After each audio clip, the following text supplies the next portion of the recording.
진짜 문제는 따로 있습니다. 안녕하세요. 리사 별이온입니다.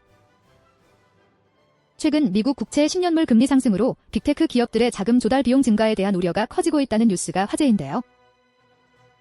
이 현상을 어떻게 보시나요? 맞습니다. 표면적으로는 금리 인상이라는 것이 경제적 요인으로 빅테크 기업의 재무 건전성이 위협받는 것처럼 보이죠. 하지만 겉보기와 다릅니다. 진짜 문제는 이런 외부 환경 변화가 기업 내부의 어떤 구조적 취약점을 드러내고 있는지에 있습니다. ISO 심사원 관점에서 보면 이것은 명백한 시스템의 문제입니다. 특히 리사의 병목 유형 중 FO, 즉 성과 착시형으로 해석할 수 있는 부분이 많습니다. 호황기에 나타났던 성과의 진짜 원인을 제대로 분석하지 못하는 구조가 결국 위기 상황에서 그 민낯을 드러내는 것이죠. 성과 착시형이라니 좀 더 자세히 설명해 주실 수 있을까요? 외부 환경의 변화가 어떻게 성과 착시로 이어지는 건가요?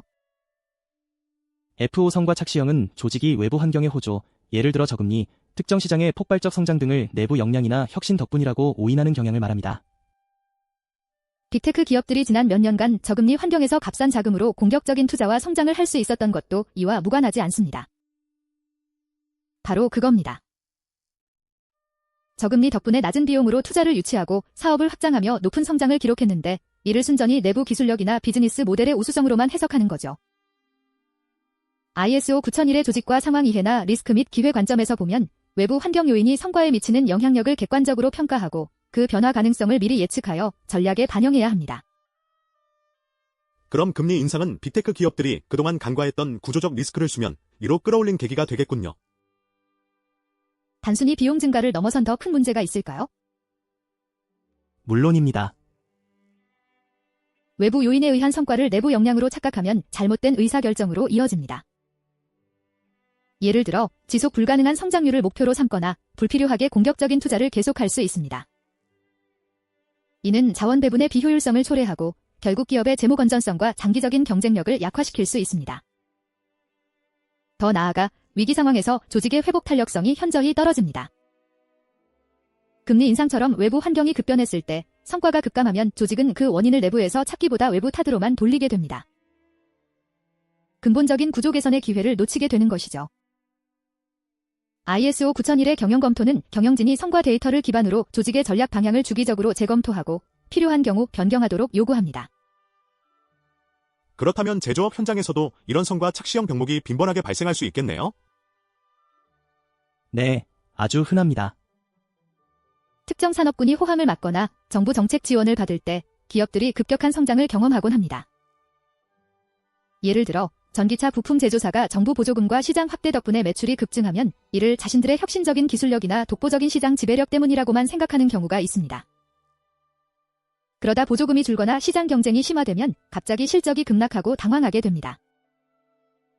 이때 비로소 자신들의 성과가 외부 환경에 크게 의존하고 있었다는 사실을 깨닫지만 이미 늦은 경우가 많죠.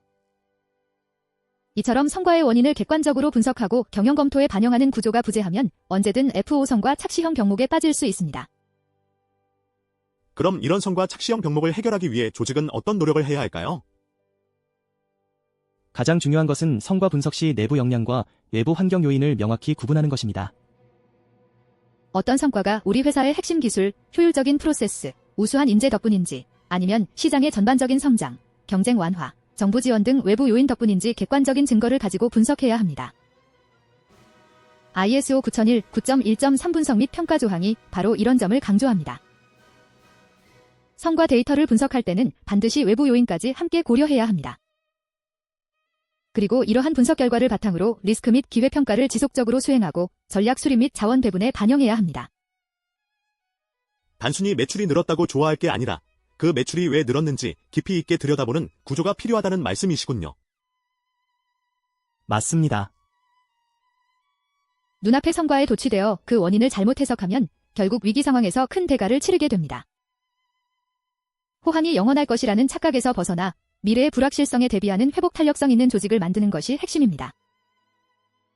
리사의 철학처럼 호황은 구조를 숨기고 위기는 구조를 드러냅니다. 지금이야말로 조직의 근본적인 구조를 점검하고 개선할 기회로 삼아야 합니다. 네, 오늘의 뉴스를 통해 기업 경영에 깊이 있는 통찰을 얻게 되었습니다. 외부 환경 변화와 성과 착시형 병목에 대한 명확한 이해가 기업의 지속 가능한 성장을 위한 필수 요소임을 다시 한번 깨닫게 되네요. 시청자 여러분도 오늘 내용을 통해 여러분의 조직을 다시 한번 되돌아보는 계기가 되셨기를 바랍니다. 다음 시간에도 더 흥미로운 주제로 찾아뵙겠습니다. 감사합니다.